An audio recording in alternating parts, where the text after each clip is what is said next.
வணக்கம். விசித்தில்லை ஃபேஸ்புக் இது. இன்றைக்கி நம்ம ஒரு முக்கியமான சாதத்தோடு சேர்த்து சாப்பிடக்கூடிய நம்மளுடைய தமிழ்நாட்டின் பாரம்பரியமிக்க ஒரு குழம்பு, அதுக்கு பேர் ரசம். ரசம் எப்படி வைக்கிறது அப்படிங்கிறது சொல்லித்தர போகிறேன்.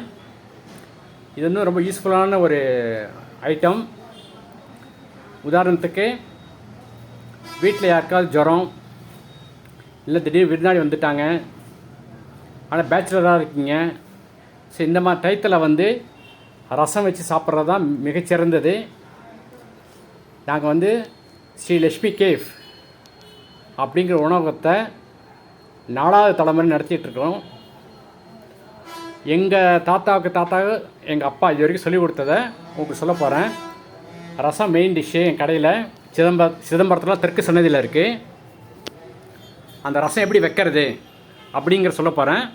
உங்களுக்கு பிடிச்சிருந்து டேஸ்ட்டாக இருந்ததுனாக்கா எனக்கு கமெண்ட் பண்ணுங்கள், ஓகேவா?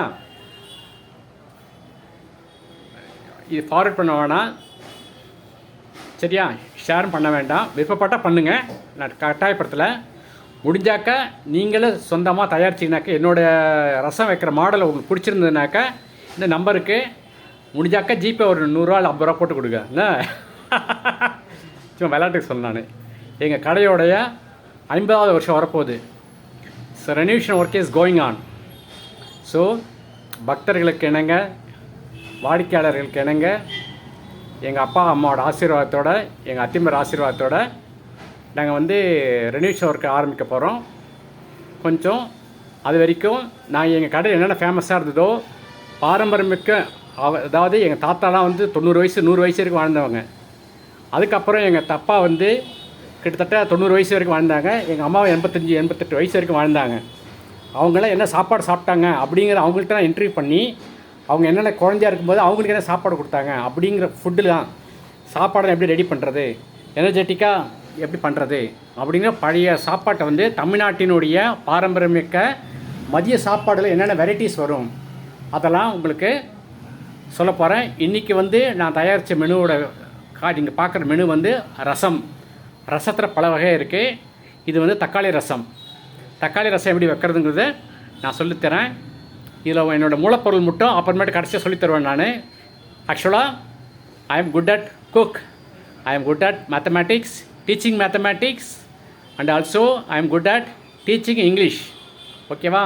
If you want to learn something including cook or flute, I am good at flute, playing flute, ஓகேவா? சரி, இது ஆன்லைன் கிளாஸ் வேணுனாலும் நீங்கள் இது பண்ணிக்கலாம். நீங்கள் ஆஃப்லைன் கிளாஸ்னாலும் வரலாம். சாயந்தரம் 5 to 6, 6 to 7 சிதம்பரம் தெற்கு சன்னதி ஸ்ரீ லக்ஷ்மி கேஃப். ஈவினிங் டயத்தில் 5 to 6, 6 to 7 டியூஷன் நடத்துகிறேன் நான். ஃப்ரீ, யாரும் காசு வேண்டாம், ஃப்ரீயாக கலந்துக்கலாம். சனிக்கிழமை ஒரு நாள் டெஸ்ட்டு வைப்பேன் நான். அதுக்கு மட்டும் காசு கொடுத்தா போதும். டெஸ்ட்டுக்கு 10 ரூபா கொடுத்தா போதும், ஓகேவா? ஏன்னா எங்கள் அப்பா எங்கள் அப்பா, எங்கள் அம்மா, எங்கள் அண்ணன், எங்கள் அக்கா எல்லோரும் படிக்க வச்சுருக்காங்க. ஸோ அந்த படிப்பை பசங்களுக்கு போய் சேரணும் அப்படிங்கிற கொள்கையோடு நான் இருக்கேன் நான். எங்கள் அப்பா உயிர் மூச்சு இருக்கிற வரைக்கும் என்னை வாத்தியார் கூப்பிட்டு என்னை பெருமைப்படுத்தினார். ஸோ அவருக்கு காணிக்கையாக இன்றைக்கி நான் அந்த ரசம், எங்கள் கடை சிதம்பரத்தில் ரசத்தை தட்டிக்கவே முடியாது அப்படி நாங்கள் பெருமை பீத்தல. கஸ்டமரோட வாழ்த்துக்கள்.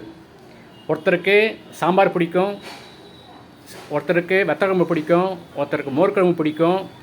ஸோ ஒவ்வொரு ஐட்டமாக பிடிக்கும். ஆனால் எங்கள் ரசத்தை எல்லாருமே டேஸ்ட் பண்ணி சாப்பிடுவாங்க. எல்லோரும் அப்ரிஷியேட் பண்ணுற ஒரு ஐட்டம் என்னன்னு கேட்டிங்கனாக்கா ரசம்.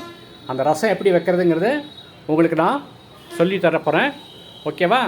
விசு கொஸ்டின் மார்க், விசு கொஸ்டின் மார்க், விசு கொஸ்டின் மார்க். பாய்.